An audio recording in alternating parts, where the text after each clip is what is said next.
Hai teman-teman yang berbahagia, berjumpa kembali dengan saya Dr. Andri, spesialis kedokteran jiwa dari Rumah Sakit EMC Alam Sutera, Tangerang, dan Rumah Sakit Secipik. Saya mau jawab pertanyaan nih, ada beberapa yang menarik. Mungkin saya akan gabung ya pertanyaannya ini. Ini mencontohkan saja pertanyaan yang mirip ya, yaitu laki-laki usia 39 tahun, berat badan 60 kg, tinggi badan 161. Saya punya gejala dada panas, tidak nyaman, berobat 3 bulan ke dokter gastro, dikasih obat PPI, tidak ada perubahan. Kemudian ke psikiater, dikasih racikan, Sandepril, Lorazepam, Risperidon. Gejala dada panas tersebut menghilang, berkurang lah. Berarti saya punya gejala psikosomatik ya. Begini ya teman-teman, kalau kita berbicara tentang masalah lambung, kita itu tidak bisa memisahkan bahwa masalah lambung ini berkaitan dengan kondisi stres ya. Di dalam ilmu kedokteran jiwa dan kedokteran secara umum kita kenal istilah brain gut axis, di mana ada hubungan antara otak dengan lambung ya, lewat jalur yang berkaitan dengan sistem-sistem di situ ya. Ada juga yang kita sebut enteric nervous system, simpatis, parasimpatis. Belum lagi nanti kita akan bicara tentang nervus vagus ya, terkait dengan hormonal juga. Banyak sekali. Itulah mengapa sebenarnya tidak sesimpel itu. Seperti tadi dikatakan bahwa obatnya kebetulan buat beliau nih cocok, dan kita gembira gitu ya kalau misalnya pasien tuh cocok obatnya. Wah, luar biasa nih. Kita berharap pengen ya bisa membantu segera pasien. Dan prinsip pengobatan selalu diawali dengan perbaikan gejala. Jadi gejalanya dulu diperbaiki. Nah, nanti pertanyaannya apakah ini psikosomatik atau bukan? Sebenarnya ya gejalanya mungkin berkaitan dengan psikosomatik ya. Bagaimana dikatakan mungkin? Biasanya kalau gejala psikosomatik itu khasnya itu dia mengalami gejala stres, kemudian dampaknya bisa langsung gitu. Jadi cemasnya itu memicu terjadinya gejala lambung yang terkait dengan ini gitu. Berlebihan lagi gejalanya. Itu khas tuh psikosomatik. Tapi dalam perjalanannya ada beberapa pasien yang minum obat anti cemas, obat-obatan kejiwaan, membaik. Setelah itu gejala cemasnya itu memang nggak ada lagi. Dan gejala psikosomatiknya juga udah nggak ada lagi. Jadi dia hilang gitu. Ada juga yang ketinggalan, gejala psikosomatiknya tuh masih dominan, ada. Lambungnya masih nggak enak, nggak stabil, tapi cemasnya udah hilang. Yang seperti ini sebenarnya kita lihat bahwa ada sebagian orang yang memang punya hipersensitivitas lambung yang lebih dominan daripada yang lainnya. Ini biasanya kita sering temukan pada pasien-pasien yang mengalami chronic stress ya, atau stres yang lama. Biasanya demikian gitu.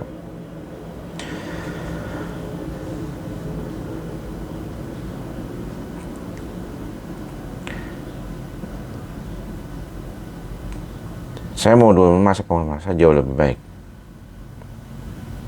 Kalau soal olahraga yang biasanya kita sering temukan itu adalah mungkin di awal-awal ketika teman-teman baru membaik dari gejala psikosomatiknya, jangan langsung pace-nya kencang gitu ya. Jadi jangan terlalu tinggi.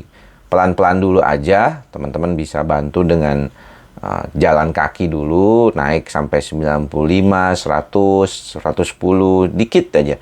Jadi, karena kan kalau kita bilang range normalnya dari bukan kita bilang denyut jantung ya, pulse itu, denyut jantung ya, itu sekitar 60 sampai 100. Nah, kalau di atas 100, biasanya orang ada mulai mengeluh adanya gejala-gejala yang terkait dengan kondisi deg-degannya nggak enak kayak gitu. Itu yang biasanya sering kali terjadi. Dan itu bisa memicu kecemasan kemana-mana gitu ya. Ya, jadi saran saya sih kalau bisa ya fokus di olahraga yang ringan-ringan aja gitu. Sambil ngopi ya. Pagi-pagi sebabnya. Dok, pengen konsul tapi antrian dokter Andri wow banget, selalu full. Ya nggak juga sih.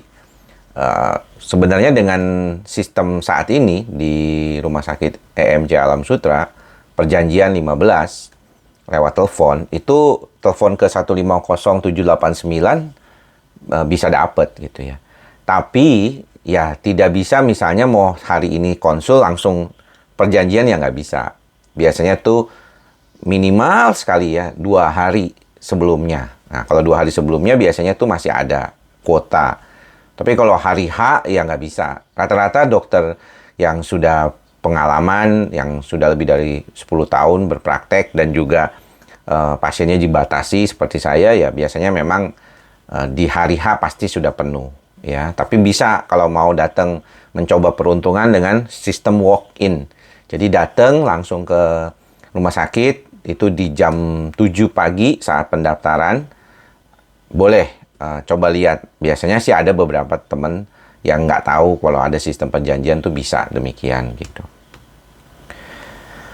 Nah, ini juga kan dibilang bahwa membandingkan diri kita dengan orang lain itu akan membuat kita menjadi jauh lebih sering overthinking. Menurut saya bukan cuma membandingkan ya, tapi juga melihat-lihat konten yang banyak. Sering kita itu nggak sadar ya bahwa diri kita itu mudah dipengaruhi. Termasuk juga mudah dipengaruhi oleh berbagai macam hal yang terkait dengan situasi di luar dari jangkauan kita. Jadi kita khawatir kalau ada orang yang mengalami kecelakaan atau misalnya mengalami musibah. Dan sekarang ini kan banyak ya peristiwa pembunuhan, peristiwa-peristiwa yang tidak nyaman itu kemudian viral di media sosial. Nah, bagaimana kita mau mendukung otak kita untuk mengkondisikan pikiran positif kalau kita melihat problem-problem yang berkaitan dengan keadaan seperti itu aja seringkali muncul bolak-balik kayaknya nggak stabil kayak gitu ya, membuat rasa gak nyaman di dalam diri kita. The way we perceive things ya, the way we perceive kondisi itu juga akan berbeda gitu. Jadi kalau saya bilang kita mesti belajar mengelola media sosial kita ya, jangan terlalu aktif, jangan terlalu sedikit-sedikit semua media sosial gitu ya. Saya sekarang mencoba membatasi hanya fokus untuk edukasi di YouTube dan short ya. Kemudian saya posting di TikTok maupun di medsos itu potongan-potongannya aja ya, di medsos lain seperti di Facebook atau di IG gitu ya. Fokus utama saya memang di YouTube channel ini. Ini ada pertanyaan lagi nih. Sudah 1 bulan saya melakukan pengobatan, alhamdulillah sudah jauh lebih membaik, syukurlah. Gejala fisik juga sudah banyak berkurang. Yang saya mau tanyakan, bagaimana solusi untuk menghilangkan rasa capek di pundak pada saat bangun pagi? Oke. Kalau ada gejala seperti itu di pagi hari, biasanya itu berkaitan dengan muscle atau otot ya. Dan muscle cramp itu memang sering banget terjadi pada pasien-pasien yang mengalami gangguan seperti ini ya. Mereka mengeluh tegang otot ya, karena basic ketegangannya memang sering terjadi dan sering menjadi salah satu hal yang memicu orang itu berobat ya, terkadang ke dokter saraf ya, karena memang tegang sekali gitu. Dan apa yang bisa dilakukan sebenarnya adalah belajar untuk melakukan stretching ya. Stretching ini sangat membantu ya teman-teman ya. Banyak orang nggak terlalu paham gitu stretchingnya sebenarnya. Tapi kalau menurut saya tuh bagaimana kita bisa melihat problem ini terjadi, memang bagaimana kita secara umum ya bisa membantu diri kita lebih baik lagi dengan situasi-situasi seperti itu ya.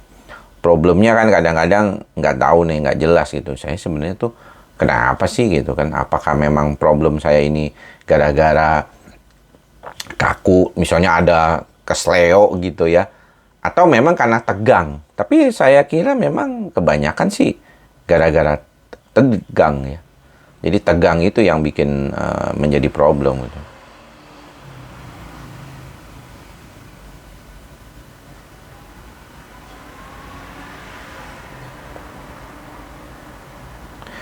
Nah, memang bagaimanapun kalau saya lihat problem-problem yang berkaitan dengan kecemasan itu saling berkaitan dengan situasi-situasi kehidupan kita yang kadang-kadang bisa berbeda-beda.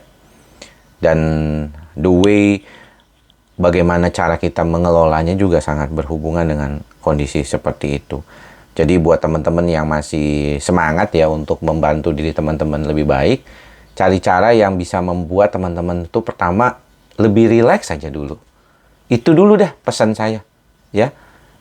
Cara perilaku gitu. Nggak usah mikirin positive thinking dulu deh, ya walaupun sering hyper atau overthinking gitu ya. Tapi fokus dulu aja ke bagaimana cara teman-teman membuat lebih rileks. Karena kalau dari pertanyaan-pertanyaan ini kebanyakan kita lebih fokus bagaimana membuat lebih nyaman, lebih rileks. Dan setelah lebih rileks, maka teman-teman nanti bisa membantu diri teman-teman supaya lebih stabil terus ke depannya.